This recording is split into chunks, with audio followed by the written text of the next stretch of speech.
Você quer começar? Eu Não, começo. pode começar a falar, qualquer coisa a gente vai... Bem. É um bate-papo.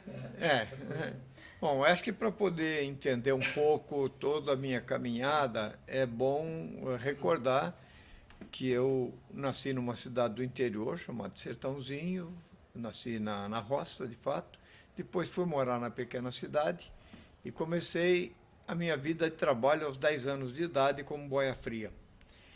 E depois passei a trabalhar como pedreiro e essa foi a minha caminhada profissional, foi como pedreiro até os 27 anos.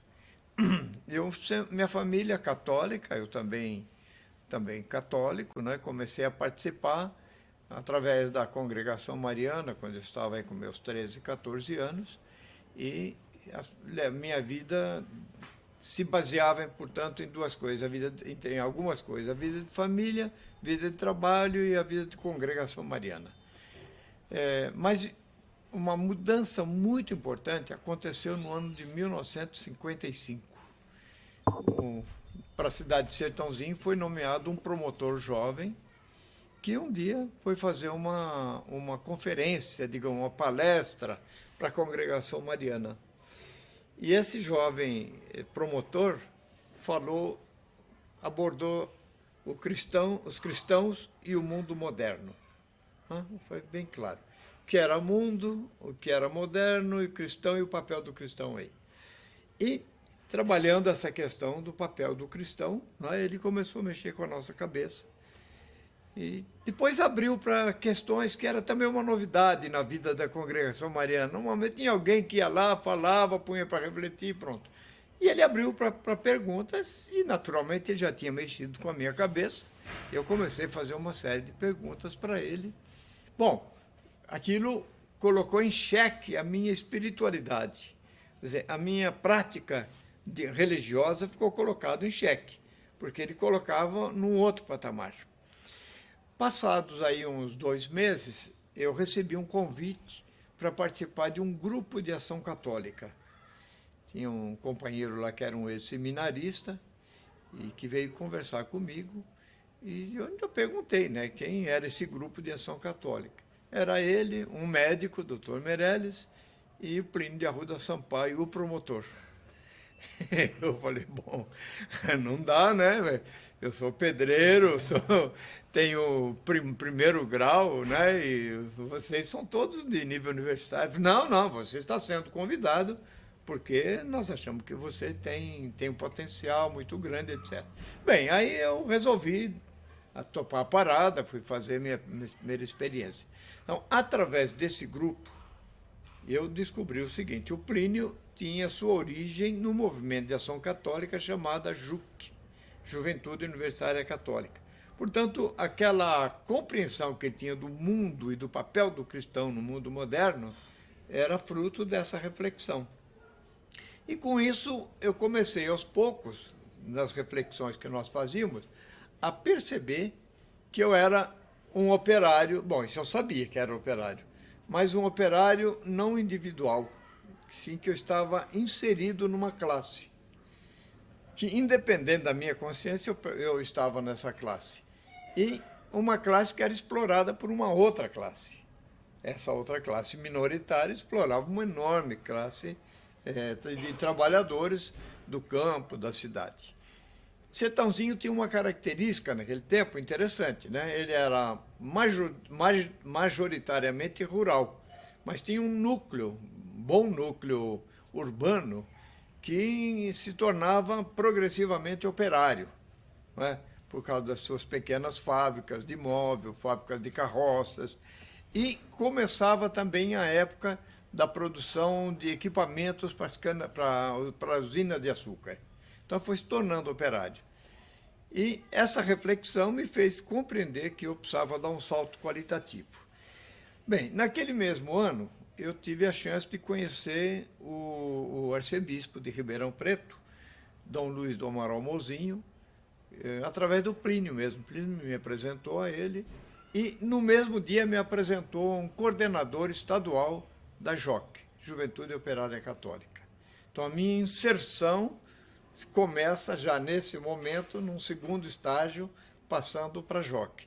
sem deixar de pertencer ao núcleo de ação católica mais genérico lá, eu começava a pensar já como jovem operário cristão, não é? Mas com essa marca, operário. E através da JOC é que eu fui realmente aprofundando essa dimensão de classe e assimilando esse conceito do conflito permanente entre capital e trabalho.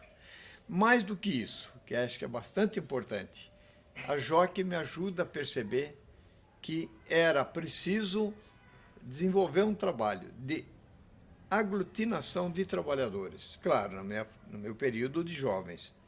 Mas eu aprendi que, à medida que a gente vai desenvolvendo esse trabalho, procurando dialogar, deixar de estar falando em outras coisas, começar a priorizar as conversas com os companheiros e amigos em cima das questões do mundo do trabalho, lá no ambiente da fábrica, no ambiente da oficina, no ambiente da roça, né? Começar a compreender os problemas que existem ali, as contradições que se colocam em relação à justiça, ao direito, mas também as contradições em relação aos valores do Evangelho, que são tudo os valores do direito, da justiça, que é a palavra central, né, um dos pilares da Bíblia, é a justiça, e a questão da solidariedade, que é o amor ao ser humano, né, a solidariedade. E, no nosso caso, a solidariedade de classe entre os trabalhadores, né? Aí a gente começa a perceber algumas passagens importantes do Evangelho, como o Pai, Jesus agradece o Pai, que escondeu essas coisas dos sábios e revelou os pequenos, né? E também quando ele se apresenta, lendo um trecho de Isaías, em que ele diz que o Espírito está sobre ele, porque ele foi ungido para libertar os prisioneiros, abrir os olhos aos cegos, para libertar os oprimidos e anunciar um ano da graça. Enfim, começa aqui. É um Cristo que se revela a partir dos problemas do pobre, do explorado. Também, com o tempo, foi descobrindo que a palavra pobre, na origem hebraica, ela significa empobrecido, curvado, quer dizer, aquele que anda curvado por uma pressão maior, né? Então, essas coisas foram começando a clarear na minha cabeça, então eu trabalhava essas questões com os companheiros. Mas isto levava a uma coisa muito concreta. Eu conversava com trabalhadores que estavam ou em fábrica de móveis ou nessas pequenas fábricas de carroça, e ali tinha relação com pessoas mais adultas. Então, o intercâmbio não se fazia só entre jovens, mas também com pessoas mais adultas, que começavam a assimilar aquelas reflexões que a gente fazia.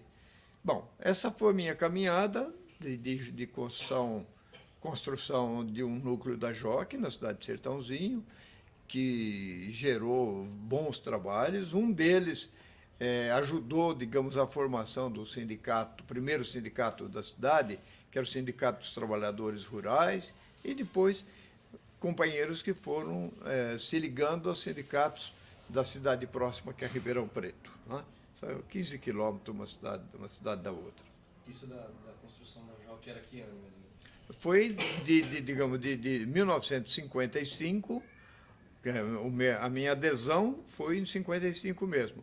E eu vou ficar na cidade de Sertãozinho até o ano de 69, são 4 anos de trabalho intenso, e com isso que é coisa muito importante, um apoio decisivo do bispo. Era Dom Luiz do Amaral Mozinho, que infelizmente morreu cedo. Ele tinha uma compreensão do papel da ação católica como de uma presença dos cristãos no mundo, como sal, fermento, luz, né?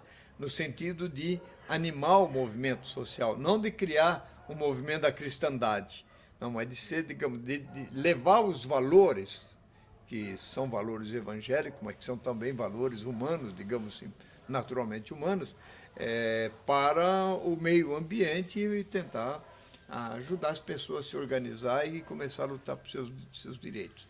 Aí, no ano de 59, eu fui convidado para ir para Ribeirão Preto e coordenar a JOC na diocese. Fiquei 1 ano e meio Nesse tempo eu fui convidado para vir assumir a JOC na região sul da época, né, da região sul da CNBB, que era São Paulo, Paraná e Santa Catarina. Bem, foi um momento bastante difícil para mim, porque eu estava numa cidade provincial, né, pequena, bem simples, né? E convidado a mudar minha vida para uma cidade como São Paulo, que à época tinha 4,5 milhões de habitantes, comparando com a minha, que tinha 25 mil, né? Uma diferença razoável, né? Mas uma cidade já com uma característica industrial muito forte. Bom, enfim, depois de alguns momentos, uns dias de reflexão, eu topei a parada e fiz essa mudança. Então, por compreender um papel que eu tinha, que me revelaram isso, de, ó, você é a pessoa mais cotada para assumir a coordenação da JOC nesse momento. Bem, eu aceitei o desafio e assim começou minha nova vida, mudando para São Paulo. No final dos anos 60, até o ano de 60 e início de 63, total de 2 anos e meio, eu fiquei nessa coordenação em nível dos 3 estados, estimulando o surgimento de vários grupos de pastoral operária, de JOC.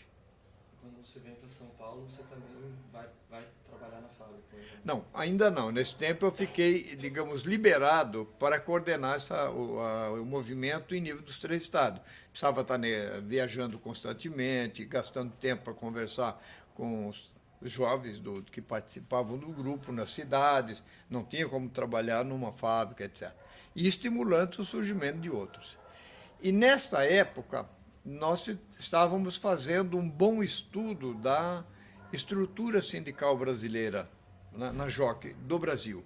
Nós estávamos fazendo esse estudo. E foi um momento em que nós compreendemos, eu particularmente compreendi muito bem isso, que a estrutura sindical brasileira era uma cópia do modelo do Mussolini na Itália, que era um modelo fascista que o Getúlio Vargas copiou, implantou no Brasil, baseado na chamada Carta del Lavoro, né? Que é a Carta do Trabalho italiano, e que era um sindicalismo controlado e ligado ao Estado. Bem, que essa estrutura sindical, na verdade, negava o direito do verdadeiro sindicalismo, que é o sindicalismo organizado no local de trabalho. Um trabalhador organizado ali com direito para defender seus direitos e o direito de estar organizado. As leis brasileiras não proibiram e não proíbem a organização, mas também não legitimam, né? Não dão o direito explícito de que o trabalhador possa se organizar, mas também não proíbe. Mas prevalece aquele que tem mais força. Então, tudo isso a gente compreendeu. E mais, compreendemos também que o movimento sindical brasileiro daqueles anos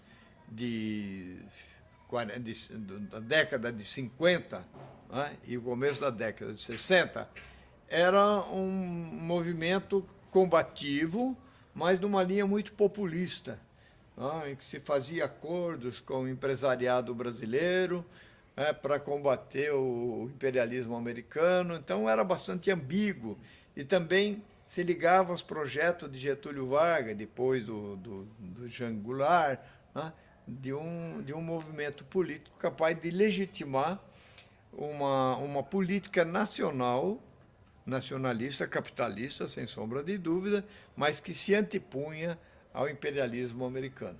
Isso sob a influência do PCB? Claramente, o PCB tinha bastante força, que tinha os principais sindicatos brasileiros estavam controlados por ele, né? Inclusive o Sindicato dos Metalúrgicos de São Paulo.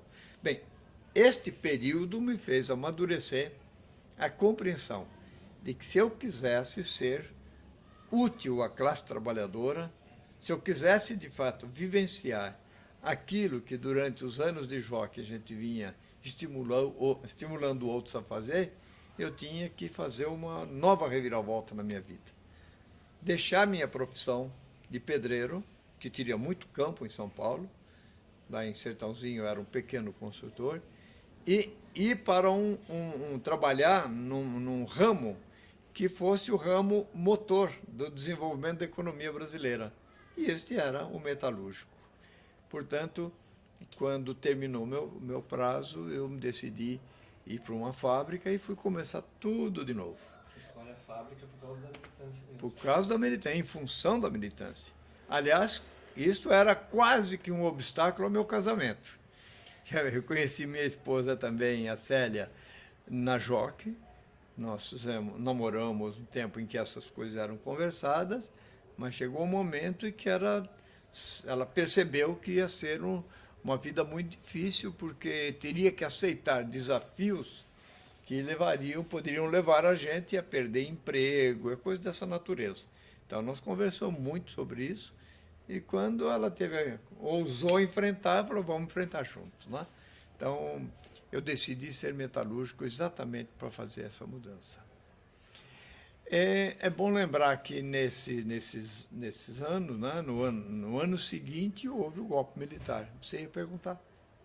Sim, né? Nesse período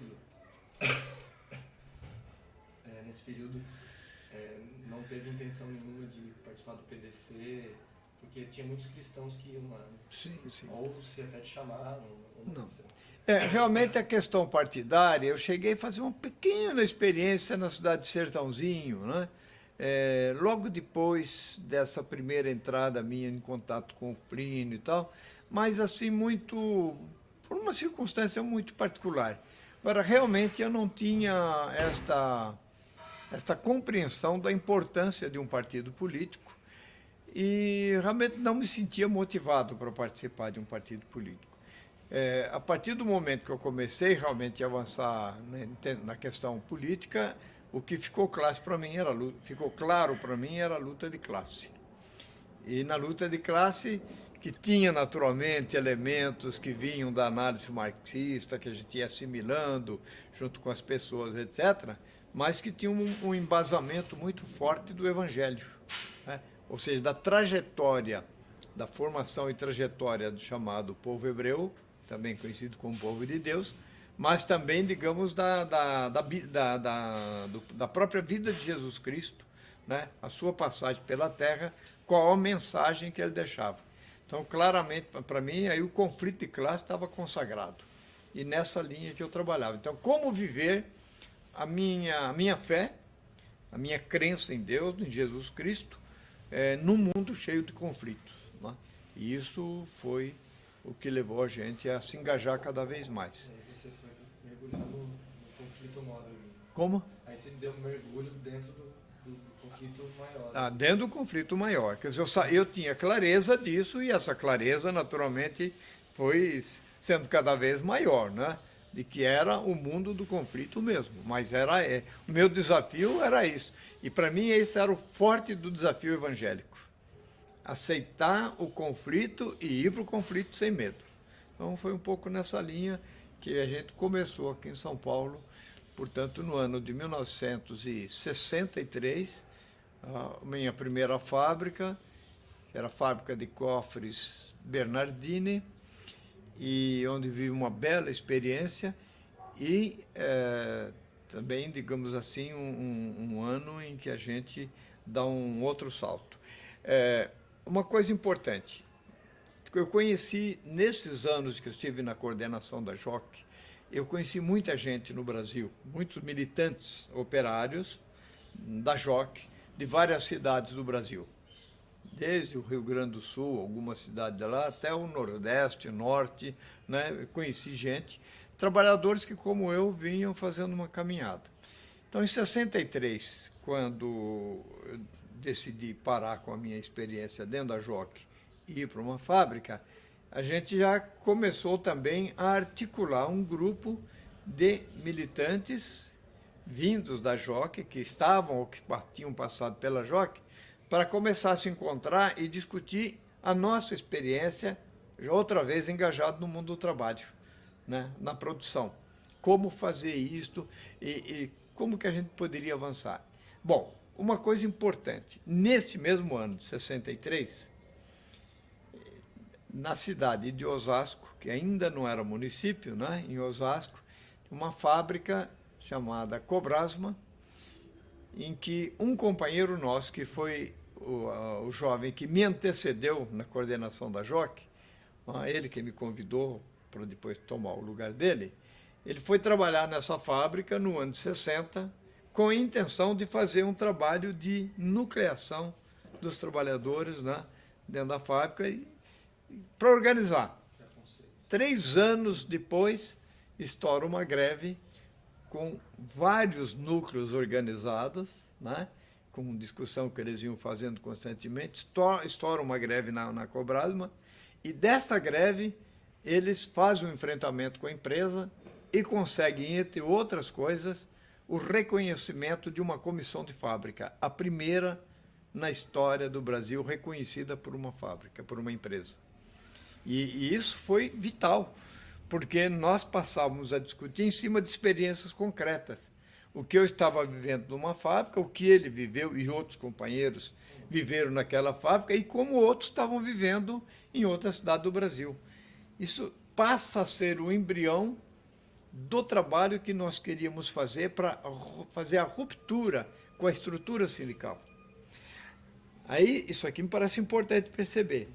Da compreensão do antagonismo entre capital e trabalho, nasce a compreensão da importância de desenvolver um trabalho de base para fazer a ruptura, em primeiro lugar, com a estrutura sindical fascista. Tá certo? E retomar as origens do próprio movimento sindical, que eles nascem da experiência do trabalhador dentro da empresa, fábrica ou qualquer outro tipo de empresa. Claro, para nós era fortemente a visão da fábrica, não? Então, e em conflito, portanto, com a estrutura sindical, mas ao lado disso está o conflito com o capital. As duas caminham juntas. Veja bem, nada disso aconteceu de forma automática. Foi um processo. A gente foi aprendendo à medida que nós íamos aplicando na nossa vida de trabalho, na nossa vida de militância, o método ver a realidade, entender essa realidade, julgar essa realidade à luz de determinados valores e dizer o que podemos fazer e agir sobre ela. Depois, rever essa ação, positiva ou negativa. Se positivo, o que deve melhorar? Se negativo, o porquê negativo? Bem, e refletir novamente e replanejar a ação numa constante. Bem, aquela experiência da comissão de fábrica foi fundamental para nós. Bom, e isso começa a ganhar corpo. Aí vem o golpe, em 64. Né? E em 64, de repente, sentimos que o mundo caiu. Porque a primeira coisa que os militares fizeram não foi caçar deputados, senadores, nada. Foi intervir nos sindicatos, nos principais sindicatos.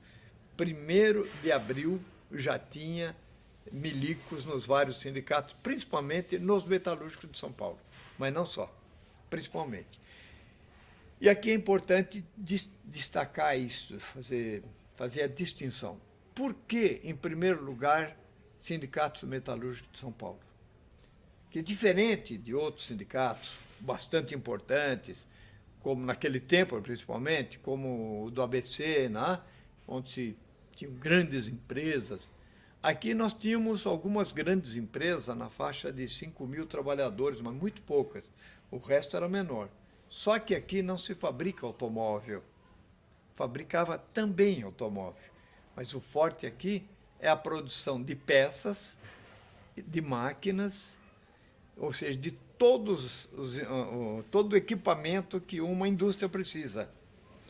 Então, parar São Paulo seria, se a paralisação fosse prolongada, começar a paralisar a produção no Brasil inteiro. Se você para um setor que produz automóvel, você para o setor de automóvel, mas o resto continua trabalhando. Da metalurgia de São Paulo dependia todos os setores.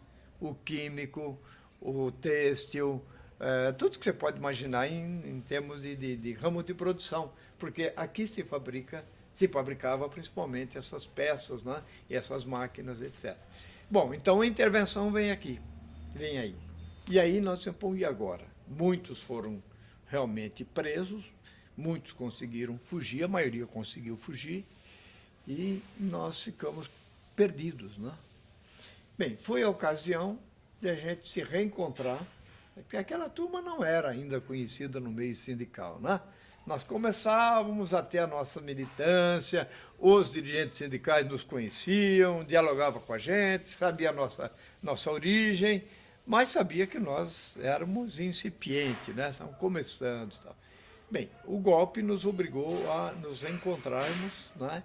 E ao reencontrar, a gente vai descobrir que aquele golpe militar que veio desmantelar uma estrutura sindical, ou melhor, uma militância sindical que vinha atuando já umas 2 dezenas, ela era a ocasião, talvez infelizmente, mas era a ocasião de a gente aprofundar a nossa proposta, que era fortalecer o trabalho de base, que passaria a ser clandestino, que, se imagina, com militares no poder, né? O poder de repressão das próprias empresas, sindicato na mão de pelegos, porque eles colocaram pelegos que foram delatores. Você tinha que fazer um trabalho que, ao mesmo tempo, fosse ativo, mas clandestino para a empresa, para repressão, para o sindicato, etc. Fazer este movimento para desenvolver nesta linha realmente de contestação da estrutura sindical. E foi o que nós começamos a fazer, para depois, progressivamente, alguns começarem a perceber, ou nós já tínhamos certeza disso, o problema era o momento, de que alguns deveriam assumir uma postura mais pública, de fazer a denúncia do peleguismo, fazer a denúncia da ditadura e entrar no confronto sindical direto com os próprios pelegos, com a própria estrutura. E aí, à medida que foram liberando, né, para fazer eleições nos sindicatos, nós começamos a participar desse processo e foi aí que nós realmente conseguimos dar o primeiro passo para lançar o movimento de oposição sindical no Brasil. No ano de 67, nós formamos 2 chapas de oposição, uma em Osasco e outra aqui em São Paulo, que já eram 2 sindicatos diferentes, todos sob intervenção. E fomos para o enfrentamento. Agora, nós sabíamos que, sobretudo em São Paulo, nós estávamos enfrentando não apenas os pelegos que tomaram conta do aparelho, mas nós estávamos enfrentando o DOPS, nós estávamos enfrentando a Polícia Federal, nós estávamos enfrentando o SNI, que estrategicamente colocou gente nos principais sindicatos, mas em São Paulo estavam todas essas forças. E nós sabíamos quem eram os agentes que estavam lá dentro. Então era uma luta assim, dificílima, né? Sabiam que era enfrentar o inimigo mesmo. Bom, a eleição de Osasco, a oposição foi vitoriosa. Por quê? Por causa da organização da comissão de fábrica. Eles tinham o controle do processo. Porque daquela organização da fábrica da Cobrasma, foram constituindo outros núcleos em outras fábricas que começavam também a formar suas comissões. Então, eles venceram a eleição. O pelego que estava colocado lá era politicamente muito fraco, diferentemente de São Paulo, que era um núcleo que tinha sido preparado nos Estados Unidos, né?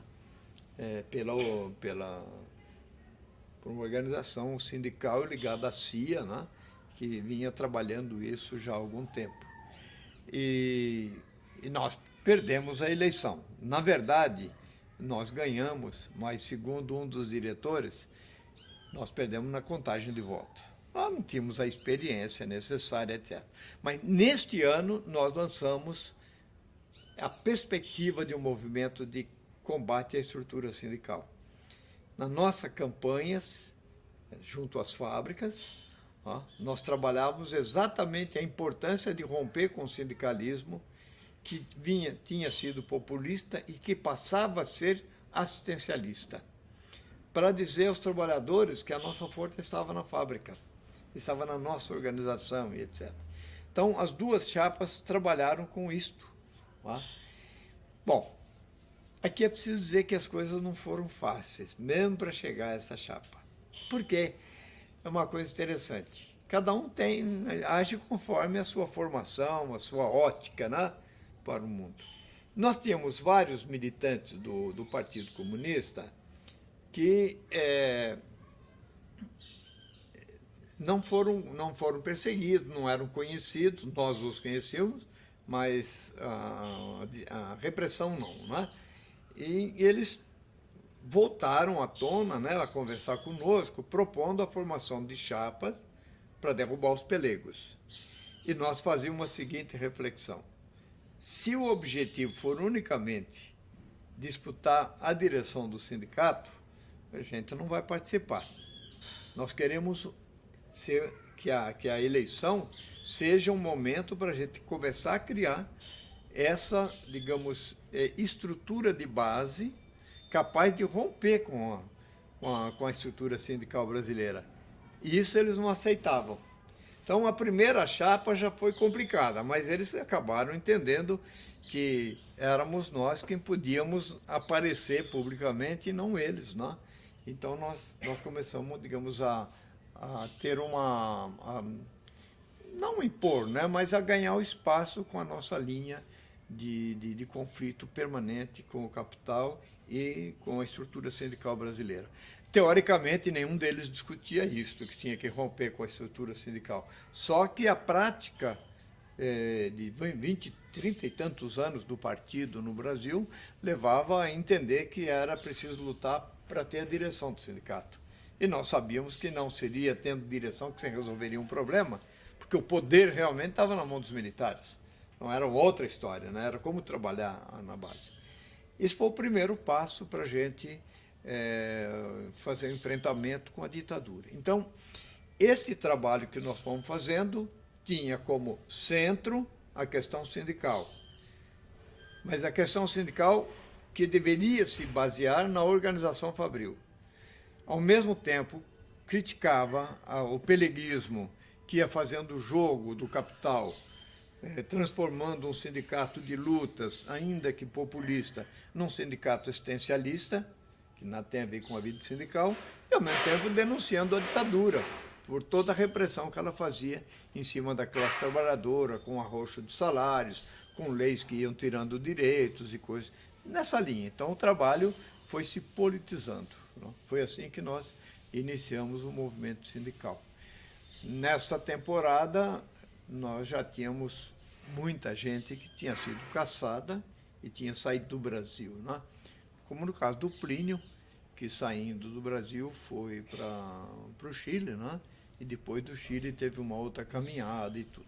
Mas muitos daquela época foram caçados nessa época, e nós continuamos o nosso trabalho, nós não saímos do Brasil, né? Aí, os anos 68, tivemos vários movimentos que nós conseguimos desenvolver, sobretudo o 1º de maio de 1968.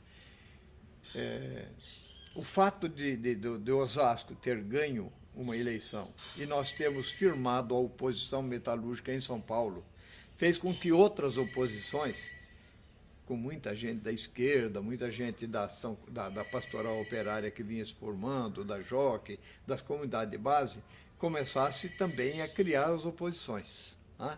Então, nós já tínhamos uma rede de núcleos de oposições que começavam a pressionar os pelegos. E no ano de 68 surge um movimento chamado MIA, Movimento Intersindical Anti-Arroxo. Era para combater o arroxo. Mas aí os pelegos entravam junto, porque mesmo sendo favorável à política dos militares, eles tinham que aparecer como defensores do nosso direito. Então, teoricamente, defendiam. Na prática, criavam todas as condições para que as leis, né, os decretos-leis fossem aplicados. E, no 1º de maio de 1968, resolvemos fazer um movimento unificado para contestar a política de arroxo salarial. E foi na antiga Praça da Sé, antes da implosão daqueles prédios ali, né? A Praça da Sé ficou abarrotada de gente, todos os lados, várias ruas, porque juntou a Grande São Paulo. Agora, os pelegos cometeram um erro grave. Levaram para o palanque o Roberto de Abreu Sodré, que era um governador biônico, e que foi o cara que estimulou a formação da Operação Bandeirantes, que virou DOI-CODE depois, tá certo? Bem, quando o governador foi colocado no palanque, a massa começou a vaiar. Quando deram o microfone para ele, voou pedra, pedaço de pau, pegou um pedaço de pau na cabeça dele. Essa turma saiu do palanque engatinhando. E à medida que eles saíram, a massa derrubou o palanque e botou fogo. Categoricamente, tem foto disso, dos jornais, acho que da Folha, do Estadão, daquela época, mostra exatamente a Praça da Sé com um montão de brasa. E aí os pelegos pegaram o Abreu Sodré e a escolta dele, né, e foram até os sindicatos metalúrgicos de São Paulo, que era na Rua do Carmo. E a massa saiu em passeata pela cidade, protestando contra as leis, etc. Bom, foi um momento extremamente forte. É bom lembrar o seguinte, essa época era a época em que o movimento socialista no mundo inteiro estava crescendo, e na França, na Europa, mas sobretudo na França, se conseguiu um movimento muito forte, integração estudante operário, né? E nesse movimento forte na França, surgiram algumas greves em fábricas estatais, como as fábricas de automóveis da França, né? Em que eles ocuparam a fábrica e, digamos, sequestraram lá dentro da fábrica mesmo, né, os dirigentes das empresas. Né? Isso ganhou corpo no mundo inteiro. E isso repercutiu no Brasil. Então, nós tivemos dois casos. Né? Contagem, em Minas Gerais, né, na Grande Belo Horizonte, e Osasco, onde no mês de junho, se eu não me engano, junho ou julho, deu uma grande greve, e que o grupo que tinha assumido a direção sindical, que era um misto de companheiros que vinham da JOC, etc., né, da Ação Católica Operária, e de alguns partidos da esquerda, né, fizeram a mesma coisa. Eles sequestraram a direção da Cobrasma. Bom, foi o estalar do dedo para a repressão cair em cima, colocando cavalaria, helicópteros. Deus nos acuda, prenderam muita gente. Bom, enfim, houve conflito muito interessante. Na revista Revés do Avesso, que conta um pouco essa história da oposição metalúrgica, tem dois depoimentos importantes em cima disso que aconteceu em Osasco, de companheiros de lá mesmo. Então, foi um conflito bastante grande. Depois vinha recrudescendo também as lutas contra a ditadura, grupos foquistas armados estavam surgindo, que levou, no final de 68, a instituição do AI-5, né, que começa a ser aplicado mesmo no comecinho de 69, e aí vai fazendo tudo que nós já vimos por aí, de prisões, torturas, assassinatos. Se constitui o DOI-CODE para valer, né? Então a coisa foi bastante séria. Aí a repressão foi muito forte, muitos companheiros foram presos e a nossa luta foi continuando. Agora, isso que eu gostaria de dizer para vocês. Esse trabalho que nós fazíamos nas fábricas, nós fazíamos também nas comunidades, porque a gente morava na periferia. Eu morava a 3 quilômetros daqui. Naqueles anos era a periferia da periferia, né? E ali a gente levava essas reflexões para as comunidades. Nossa vida de cristão, né, levava essas reflexões para dentro devagarinho, e começam a surgir pequenos núcleos, né, de trabalhadores católicos que se juntam para discutir a vida de trabalho, a vida de fé, e começar a agir. E essa experiência que nós realizamos, primeiramente na Vila Rica, ela, ficando conhecida através de agentes pastorais, ela começa a se repetir em outros lugares.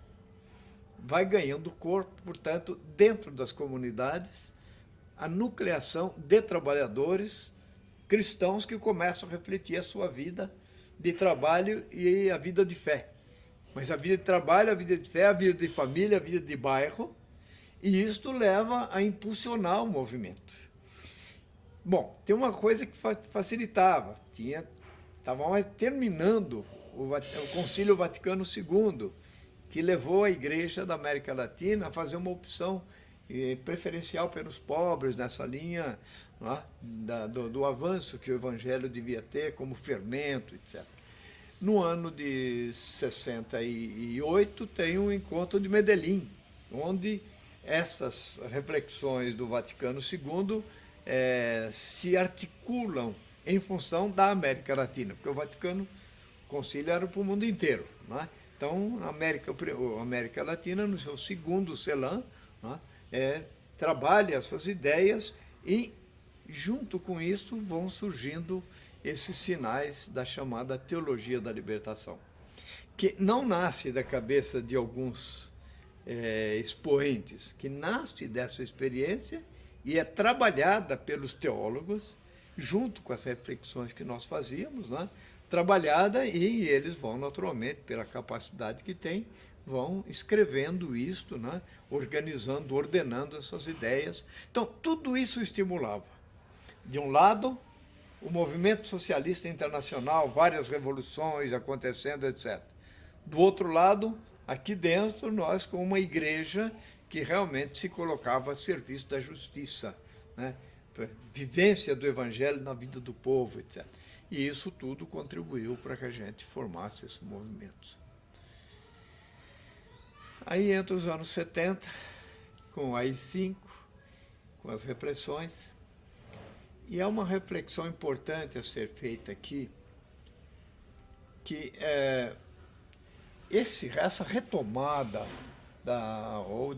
esse avanço da esquerda no Brasil, ela teve, nesses anos, ela teve uma fonte de alimento muito forte, que foi a universidade.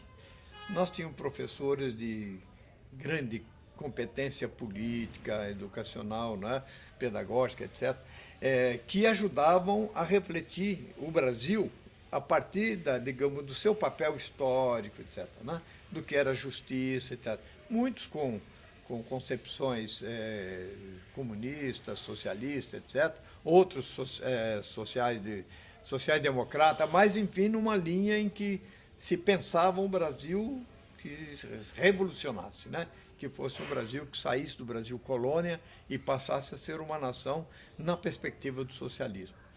Bom, só que a ditadura aprofundava a sua repressão, porque o objetivo do golpe militar era acabar com a experiência do desenvolvimento econômico brasileiro com capital e tecnologia brasileira e impor as multinacionais. Este era o objetivo.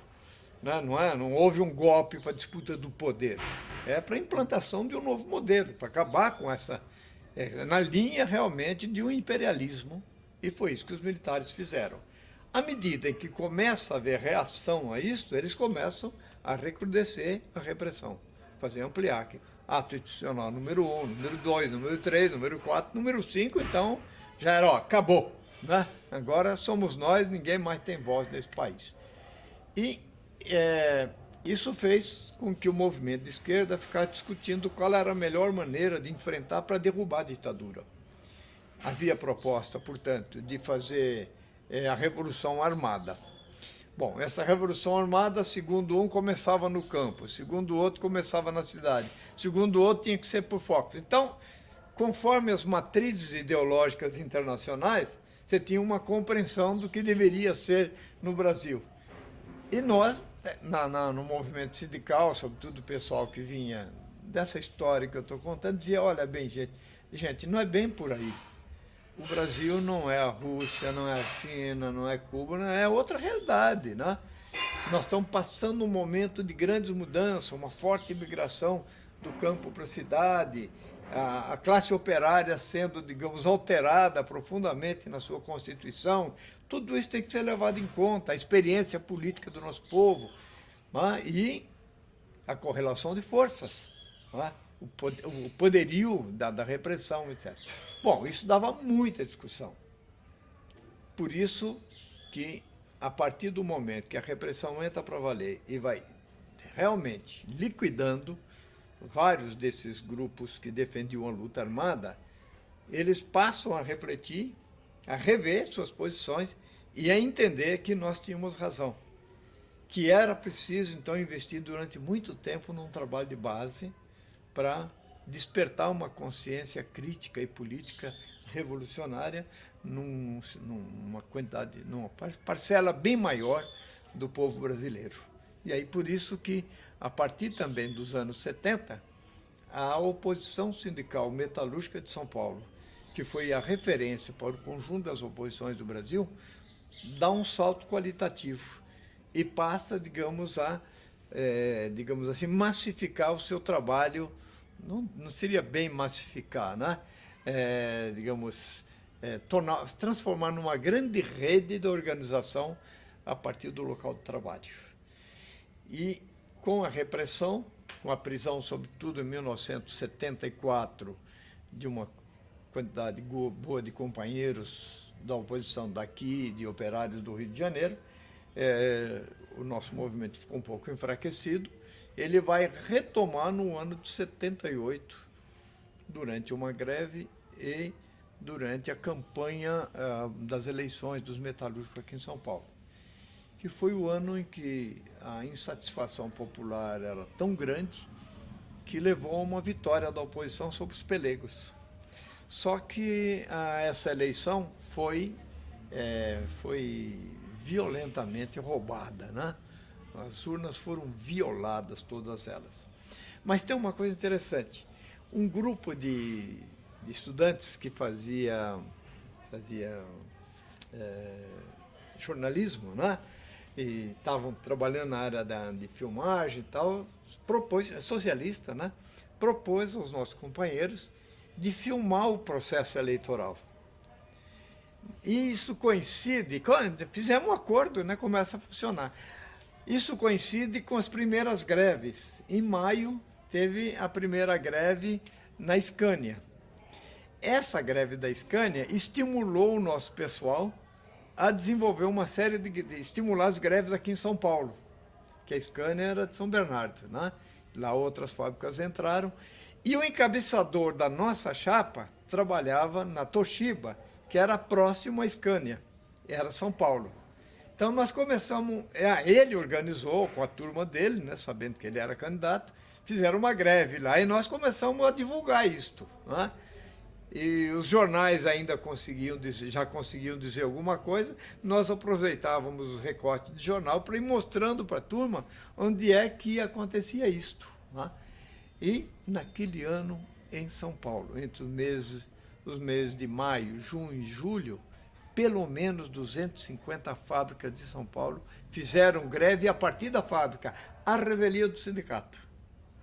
E conseguiram conquistar algumas pequenas comissões de fábricas, sem muita base política ainda, né? Mas foi um avanço. Aí houve a eleição, num processo de conflito bastante forte.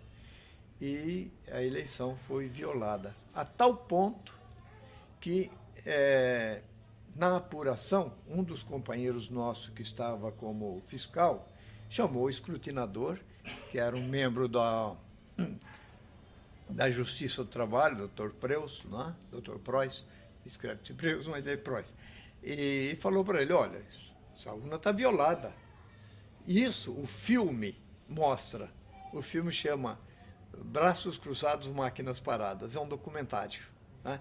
Mostra exatamente tudo, e tudo isso foi filmado, gente, que é uma maravilha. E não foi organizado, não. Eles iam filmando. E mostra isso. Então, ele começou a provar que as urnas tinham sido violadas por vários. Aí o Preuss não teve jeito, né? Ele disse o seguinte, olha, lamento pelos meus amigos, falando do Joaquinzão e da turma, mas sou obrigado a declarar anuladas as eleições. Ou seja, declarou a derrota deles, porque foram fraudadas mesmo. Então, deveria haver o quê? A formação de uma direção provisória, né? Que eles chamavam de junta administrativa, que seria encarregado, composta de todas as chapas, né? Que seria encarregado de preparar as eleições, novas eleições para dentro de 90 dias.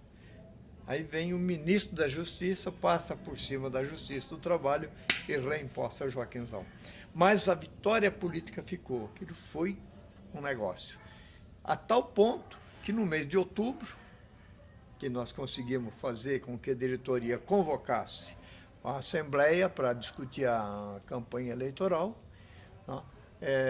A massa ocupou a Rua do Carmo, encheu aquele prédio, né?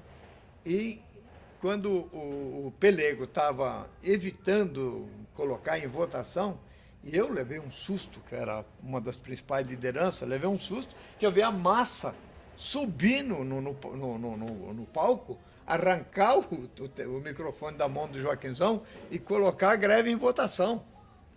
Aí o negócio... Quer dizer, houve realmente uma ascensão extraordinária do movimento sindical naquele ano. Nós tivemos uma greve de 2 dias que foi traída. O jornal O Dia, no dia seguinte a terminar, ao fim da greve, ele escreve manchete bem grande, assim, traição, né? E explica como é que o Joaquinzão traiu a nossa greve. Mas daí desencadeou o processo. No ano seguinte sai a greve, que era a primeira grande greve mesmo da categoria de São Bernardo. Imagina que só na Volkswagen tinha 45 mil trabalhadores, né? E para a Volkswagen você parou um universo, né? As grandes montadoras pararam com maior facilidade, porque tinham facilidade de se organizar. E no mês de outubro, um outro movimento muito forte em São Paulo. Agora, veja que eu falei, o salto qualitativo que deu a oposição a partir da repressão, do aumento da repressão. Nós intensificamos o trabalho de base, né? Se espalhou por São Paulo todo, e no mês de outubro, no começo de outubro, nós conseguimos marcar uma assembleia outra vez, né? Porque baseado no estatuto, o Pelego era obrigado a chamar. Chamou, veio muita gente, foi muita gente para o sindicato, fizemos as propostas, e uma das propostas foi fundamental, de que saíssemos daí para, nas 5 regiões onde tinha subsede do sindicato, chamar assembleias regionais para discutir aquelas propostas. De lá deveriam sair novas propostas que viriam para uma outra assembleia. Isso foi feito. Feitas as propostas, discutido, ordenado, elas voltaram para a base, que rediscutiram, e aí sim tivemos uma assembleia final num domingo. Pela primeira vez na história do sindicato se faz uma assembleia num domingo, no antigo Cine Piratininga, que lá dentro cabia 3.500 pessoas, mas a avenida ali perto do viaduto da Rangel Pestana, aquela avenida da Rangel Pestana, ficou interrompido, o trânsito abarrotou. A greve foi decretada por unanimidade. Eu não diria unanimidade. Teve 2 grupos que se abstiveram. Foi os Pelegos e a militância do PCB. Impressionante, né? Aqui tem toda uma história por que isso. Eu não tenho nada contra o PCB, eu sempre fui muito próximo deles, compusemos chapas, etc. Não, o problema é qual era o projeto político do momento, né? Bom, então, essa greve se desencadeou e foi uma greve extraordinariamente bem organizada, porque já vinha sendo feito esse trabalho. Pacífica. Um dos lugares mais fortes, onde tinha indústrias modernas, era na região de Santo Amaro. Aí, da primeira, que era a Vilares, né? A fábrica, o pessoal, quando chegou, já estava preparado, saiu de lá, nem entrou na fábrica, saiu e foi caminhando pela Avenida Nações Unidas. À medida que eles passavam nas outras fábricas, os outros já estavam esperando. Bom, daí um tempinho, eles chegam no Largo 13, com aproximadamente, segundo a polícia, 10.000 trabalhadores naquele piquetão. Pacificamente, quer dizer, espontaneamente, né? No dia seguinte, continua, mas foi todas as regiões, a mesma coisa. Meu grupo ficou aqui mais com a região do Ipiranga, que também foi algo assim extraordinariamente pacífico e bem estruturado. E constituímos grupos de apoio, minha esposa e outras companheiras foram lá numa paróquia que foi cedida para a gente, para fazer comida, para receber a turma, enfim, uma coisa bem estruturada, com o apoio da massa, né? E aí, no segundo dia, que foi dia 30 de outubro, em frente à Scania, assassinaram o Santo Dias. Bem, nós tínhamos uma previsão de que esta greve, começada no dia 29, passaria o dia 30, depois vinha dia 1º, dia 2 de abril, feriado, dia 2 de novembro, feriado, dia dos mortos, etc., que logo em seguida a greve terminava. O assassinato do Santo Dias radicalizou, a greve continuou durante 10 dias e ela terminou com vários pontos de vitória nossa, com o pelego contra, hein? E a conquista escrita preto no branco de 6 comissões de fábrica nas principais fábricas de São Paulo. Então, nasce aqui a experiência, começa em Osasco, depois ela foi desfeita, né, com aquela intervenção da polícia, ela foi desfeita. A gente retoma isso em São Paulo, tá? E ela avança depois, no ano de 80, nós fomos convidados para ir a um congresso dos metalúrgicos de São Bernardo, e no congresso nós vamos defender a proposta das comissões de fábrica, que a diretoria era contra, mas a massa oficializou como uma política a ser aplicada lá, e ela começa a ser aplicada também em São Bernardo. Foram os anos duros. E essa experiência da oposição de São Paulo, ela vai repercutir no Brasil inteiro, porque nós tínhamos ligações, do ponto de vista daqueles que vinham da igreja, com as comunidades de base, com grupos de pastorais que se formavam, com a JOC, a ACO, etc. Mas do ponto de vista do conjunto da esquerda, eram os grupos de esquerda que também levavam essa discussão e essa experiência para outras cidades, para o Brasil. Então, vários sindicatos começaram a ter a sua chapa de oposição e várias diretorias pelegas foram derrotadas, né? Essa caminhada que nós fizemos. Teria bastantes outras coisas para dizer. No ano de 81, pela terceira vez, eu encabecei uma chapa dos metalúrgicos. A primeira foi em 67, a segunda foi em 72 e a terceira foi em 81. E nesse ano, uma coisa assim, muito triste aconteceu. Um dos grupos que participava conosco das oposições resolveu disputar a direção conosco. Nós tínhamos o hábito, já tinha 3 momentos, que nós tínhamos organizado as chapas de oposição. Já em 73 foi assim, em 78 também foi esse processo, fazíamos convenções, né? Reuniões por interfábrica nas regiões e, finalmente, uma convenção centralizada para que o conjunto decidisse qual seria a chapa, montar a chapa, né? Por votação. E nós fizemos a mesma coisa no ano de 81, mas um grupo ligado ao PCdoB resolveu disputar conosco. Nós já não tem problema nenhum, porque eles sempre participaram conosco, né? Era Aurélio Pérez, era a grande figura dele, né? Não tem problema, mas o processo é esse, mas eles não queriam o processo. Eles apresentaram uma proposta de chapa de unidade, tá? E que tinha que ser resolvido entre eles e a coordenação da oposição. Eu dizia, mas essa não é a nossa prática. Nossa prática é de as coisas serem decididas pelo conjunto da militância organizada. Não, mas não podia ser assim, era um momento importante e teria que formar chapa de coalizão. Bom, só que a proposta deles colocava em todos os cargos principais os nomes deles e preenchia o resto com companheiros da oposição metalúrgica. Tá? Tudo bem, nós podemos até concordar com isso, desde que isso seja votado numa convenção.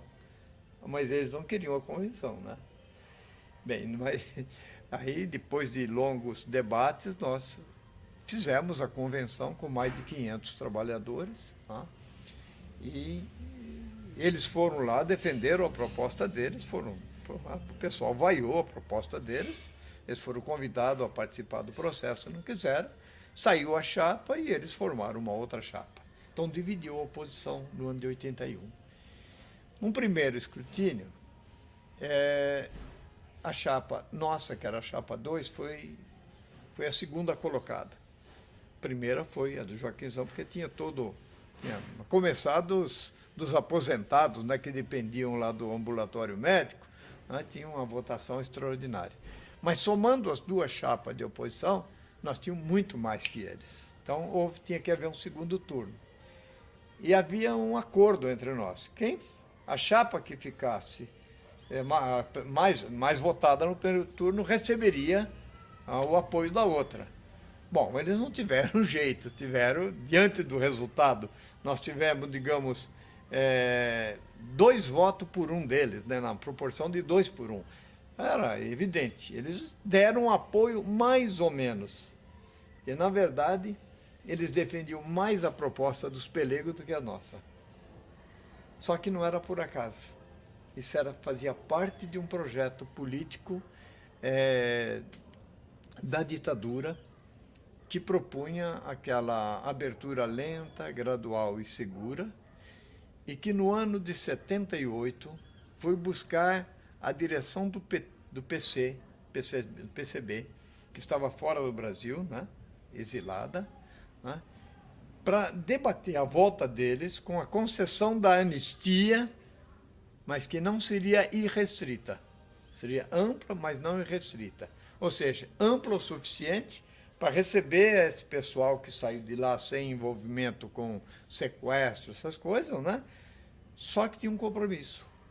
O PCB deveria voltar para cá, sua direção, e orientar o conjunto da militância a entrar na oposição política e no movimento sindical para defender um pacto social baseado no Pacto de Moncloa, que foi aquele que permitiu à Espanha, né, fazer o crescimento do seu capitalismo, que se tornou um dos mais selvagens da Europa.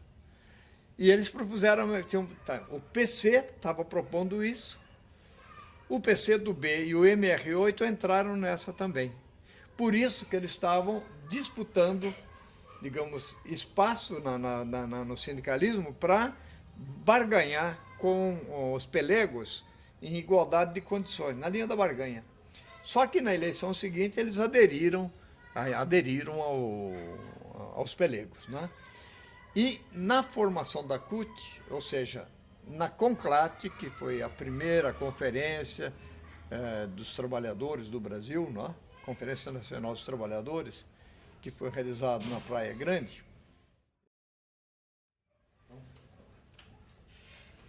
Então, nesse contexto político, né, que se dá a primeira CONCLAT, e nessa CONCLAT os pelegos e os 3 partidos, o Partido Comunista Brasileiro, o Partido Comunista do Brasil e o MR8, defendiam este pacto social. E nós dizíamos mais ou menos o seguinte: o que pretendia com esse pacto social? Era parar o conflito, né, e as disputas do movimento operário para garantir essa abertura lenta, gradual e segura, né? E nós dizíamos o seguinte: tá bem, nós paramos das greves, movimentos reivindicatórios, e os patrões param de mandar embora e os militares param de editar decretos-lei contra nós. Ah, mas alguém tem que perder para garantir a abertura. Aí nós rejeitamos o pacto.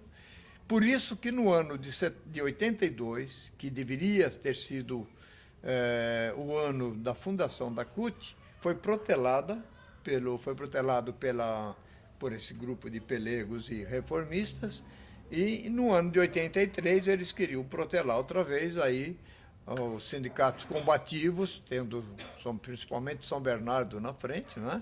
E as oposições sindicais garantiram a formação da CUT no mês de agosto. E no mês de novembro, eles formaram a outra central sindical, portanto, dividindo o movimento sindical brasileiro, que foi a CGT. Bem, o processo de divisão, então, foi daí para frente e o conflito comprado. Esse foi um período em que o PC mostrou um pouco, por causa da sua direção, a sua concepção do momento de enfrentamento com o capitalismo internacional no mundo, a sua face de buscar ocupar espaços e não de realmente trabalhar na linha de um processo revolucionário para valer.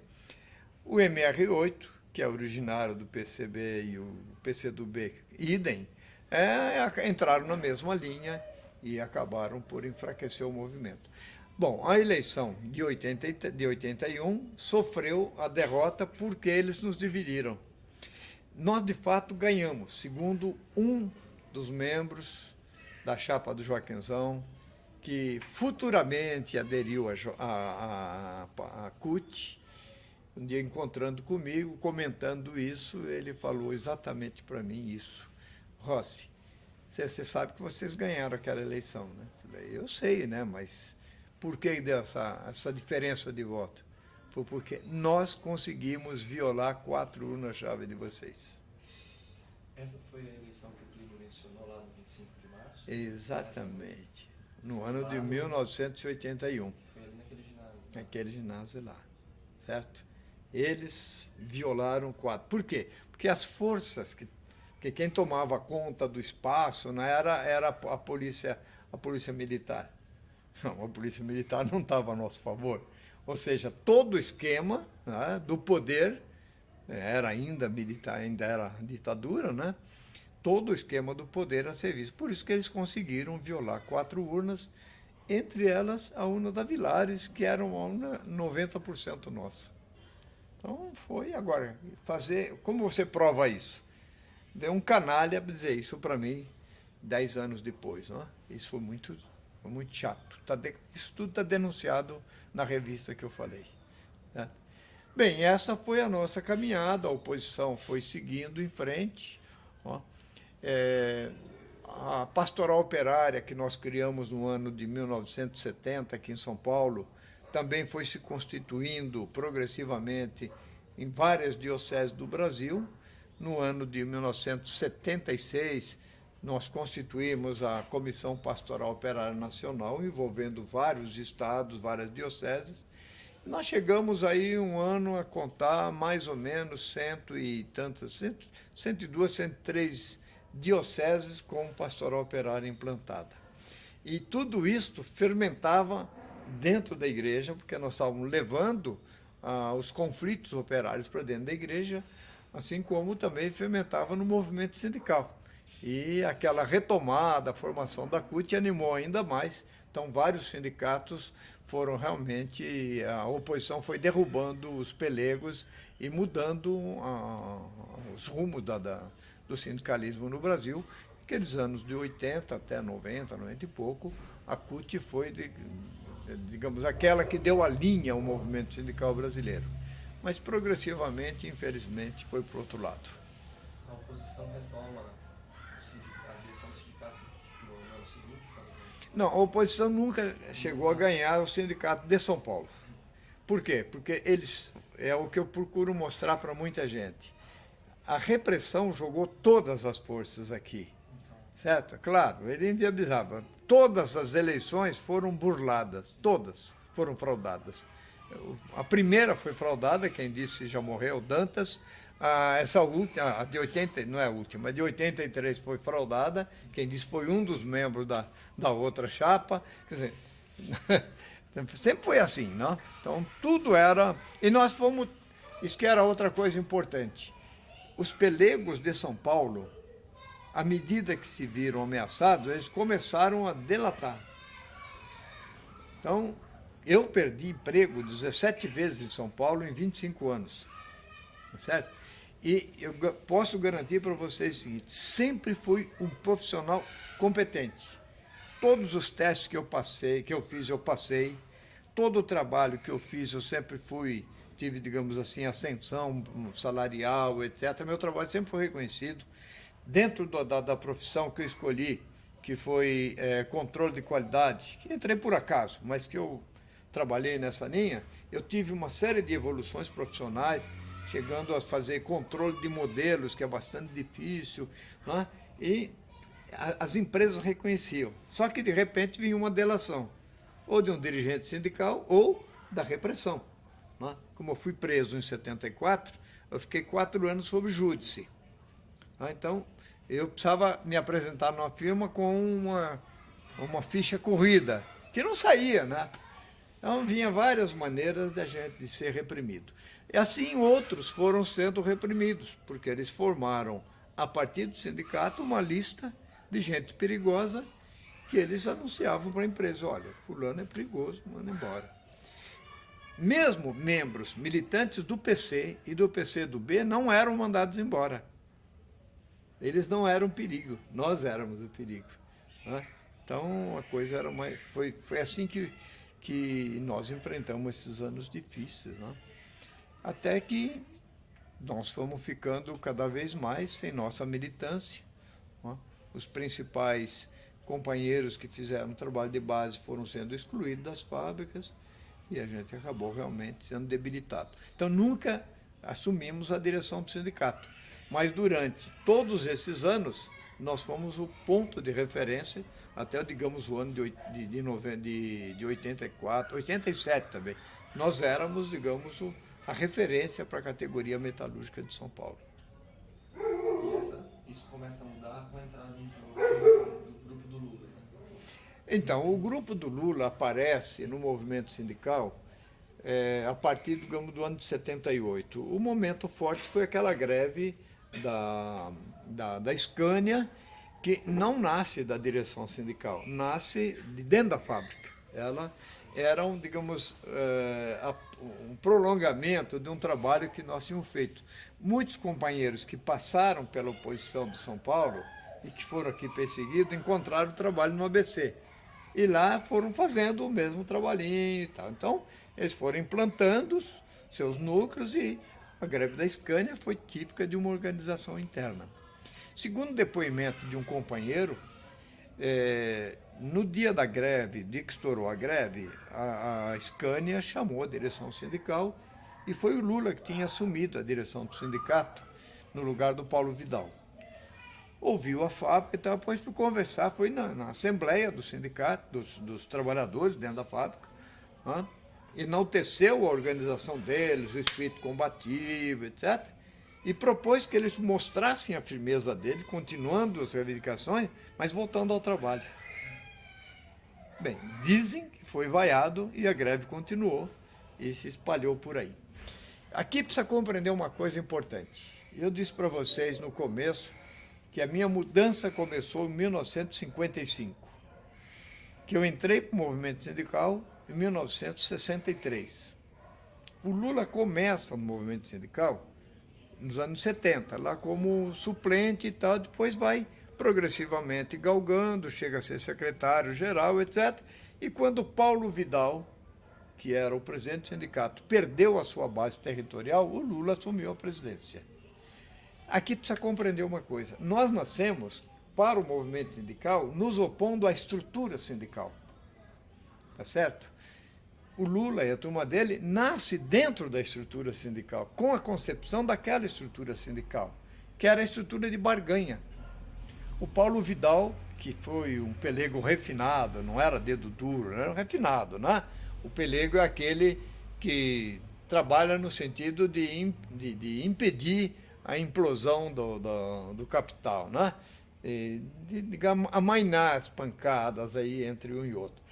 E ele era um cara que compreendia mais ou menos o seguinte: nós produzimos as riquezas, ainda mais no ABC, né, aquelas grandes indústrias do automóvel. Nós produzimos essa riqueza, temos que participar dela, pronto. E aí vai para discutir os anéis. Não faz mal nem que os dedos vão sendo perdidos. Né? Então, era um sindicalismo de resultado, de fato, de ter mais ascensão para a sua categoria. Isto impedia, inclusive, uma visão global da classe operária brasileira, onde você tem algumas categorias que, na época, eram, entre aspas, privilegiadas, porque tinham um salário menor, estabilidade maior, mas tinha uma massa enorme de superexplorados. E o sindicalismo deveria ser um instrumento de criação, de organização da solidariedade de classe. Bom, nós tínhamos uma visão do conflito de classe, de querer acabar com esse modelo, criar um outro modelo e lutar para acabar com a exploração, e não de apropriar de uma parte da exploração. Este antagonismo, essa visão diferenciada continuou o tempo todo. Então, o Sindicato de São Bernardo nasce dentro do seu poder de barganha, porque tinha um poder de mobilização bastante forte, e continuou na linha da barganha. Ora, quando você trabalha na linha da barganha, você começa a abrir mão de determinados princípios, que para nós, o principal é o conflito permanente de classe, o antagonismo de classe. Né? Bom, mas ao perceber que era possível, através de um partido vindo do próprio movimento de massa, se galgar o poder, se começa a pensar no poder. Uma das coisas que o Lula afirmava no início era que a formação do PT era um instrumento para fazer a classe operária chegar ao parlamento e lá defender os interesses dos trabalhadores. Isto, em outras palavras, significa substituir a luta. Então, alguém lá em cima vai defender, não é a base que, pela sua força, conquista seus direitos, etc., pode até ter o apoio dos outros, mas esta era a base principal, certo? Então, isto nem era claro, muito claro na cabeça dele. A cabeça dele era esta do trabalhador comum, muito inteligente, não estou tirando isso, tem carisma, tem uma locução fácil, né? Mas uma visão mais ou menos estreita nesse sentido.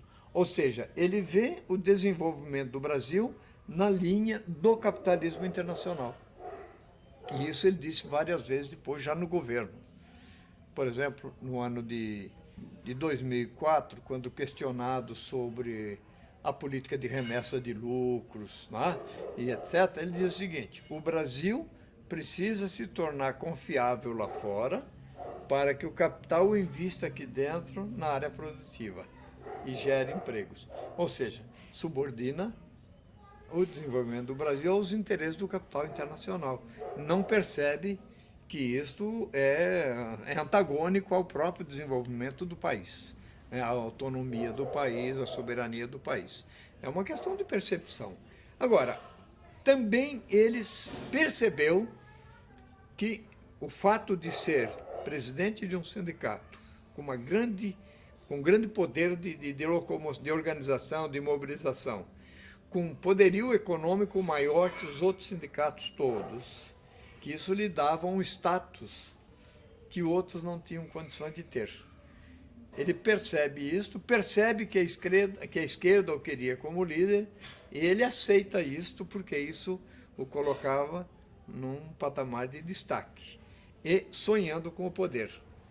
E aí ele vai fazendo toda a caminhada em função do poder. E em nenhum momento ele entra em choque com o movimento de oposição sindical? Várias vezes.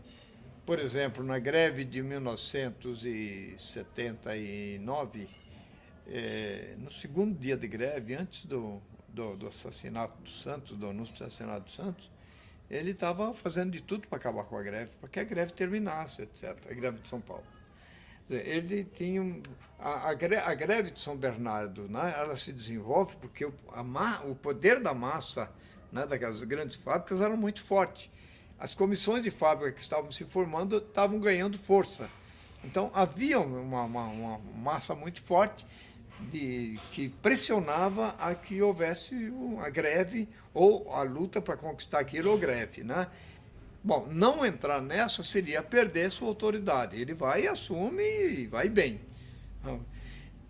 Dizem que a greve de 78, de 1980, quando o pessoal estava lá na Vila Euclides, né, aguardando o desfecho das negociações, um dos companheiros que participou da negociação disse o seguinte: nós saímos de lá convencidos de que nós deveríamos voltar para o estádio e defender a proposta das empresas. E o Lula ia fazer isso. Mas ao chegar no estádio, ele percebeu o clima, intuitivamente, e mudou a posição, chegou lá e defendeu a continuidade da greve. Mas percebe, a visão era outra. Então, há uma diferença. Bom, mas se ele sonhava com o poder, ele sabia que a oposição sindical tinha influência, não apenas em São Paulo, mas em várias partes do sindicato do Brasil, por essa rede de oposições sindicais. E não estava na cabeça dele dividir poder. Por isso, uma conversa sempre muito cordial, muito gentil, muito amiga, muitas vezes apoiando, inclusive fazendo campanha financeira para ajudar a oposição metalúrgica de São Paulo, etc. Ia bem. Mas ele começou a organizar um grupo, a estimular um grupo ligado à articulação no PT, né, de dentro de São Paulo, para se opor a nós e tentar disputar os espaços. Ou seja, para se um dia se chegar a assumir o Sindicato de São Paulo, que estivesse na mão da articulação e não na mão do conjunto da oposição. Porque nós não fomos cooptados para a articulação. Nós tínhamos uma visão do processo político que não era a mesma visão que tinha um certo grupo. Mas muitos já tinham entrado no PT, apesar de não estar Muito. Bem, o Anísio Batista, por exemplo, que foi o encabeçador da Chapa 78, é um dos fundadores do PT. Muitos estavam dentro do PT, tá certo? Mas outros não. Eu, por exemplo, só entrei em 85, né? Final de 85 e tal. Por quê? Porque eu tinha uma visão diferente, né? Então, há um conflito. E eu acho que a disputa pelo poder foi se dando também dentro do PT e dentro da CUT, simultaneamente. Eles eram a referência, passaram a controlar isto.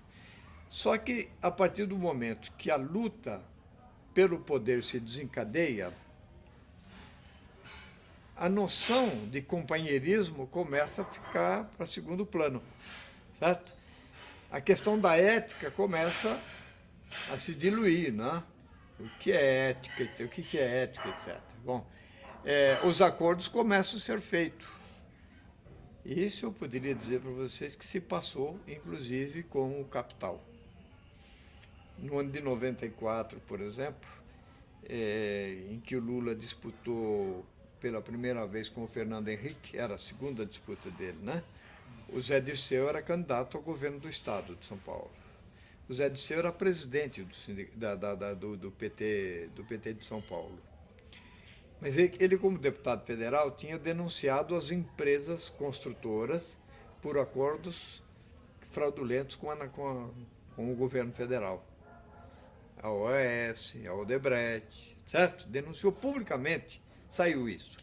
Bem, naquele ano, eu estava na direção estadual do PT e no Diretório Nacional ao mesmo tempo. Eu fazia parte, era secretário de Política Sindical e era liberado para trabalhar diretamente no partido.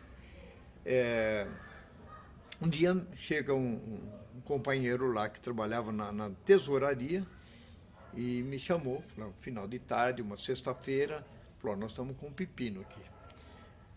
O banco, onde nós temos conta, Banco do Brasil, a gerente me ligou dizendo que está um pouco preocupado, porque ela acha que tem uma armação contra o PT. Um cheque que chegou para o PT estadual. E ele falou, eu pedi que ela mandasse um xerox, e ela mandou o xerox, está aqui. Entregou, falou, você é o único dirigente aqui presente essa hora. Estava lá. Norberto Odebrecht, Banco da Bahia, R$114 mil para o PT, na conta do PT. Bem, aí eu pensei, falei, isso aqui é uma jogada, uma armação contra o PT. Amanhã isso vai estar na imprensa. Engano meu. Porque aí eu fui procurar a coordenação da campanha, encontrei o meu amigo Gilberto Carvalho, que era o secretário-geral do partido, e conversei com ele, falou, nós estamos com um problema aqui, tá? Expliquei o caso e mostrei com o cheque. Ele falou, bom, mas nós discutimos isso, nós sabemos que não tem como fazer uma campanha dessa sem dinheiro, a lei permite que realmente empresas doem dentro de determinados limites, etc. Mas não dá para pegar dinheiro de empresas que foram denunciadas pelo PT.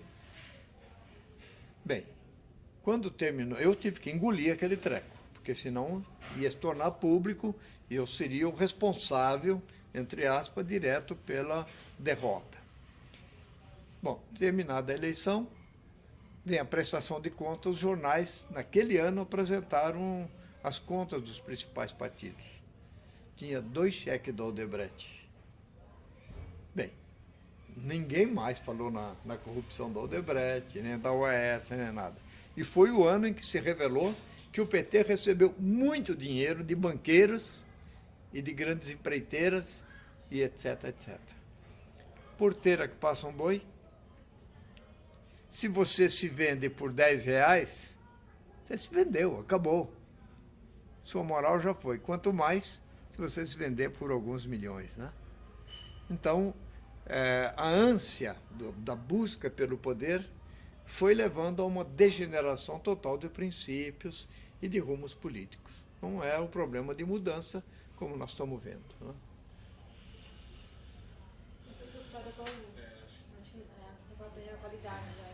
Começa a complicar, né? Vocês querem fazer lá dentro? Aqui fora tá. Não tem uma luz. Né? Aqui tem. Eu não fui um fundador do PT.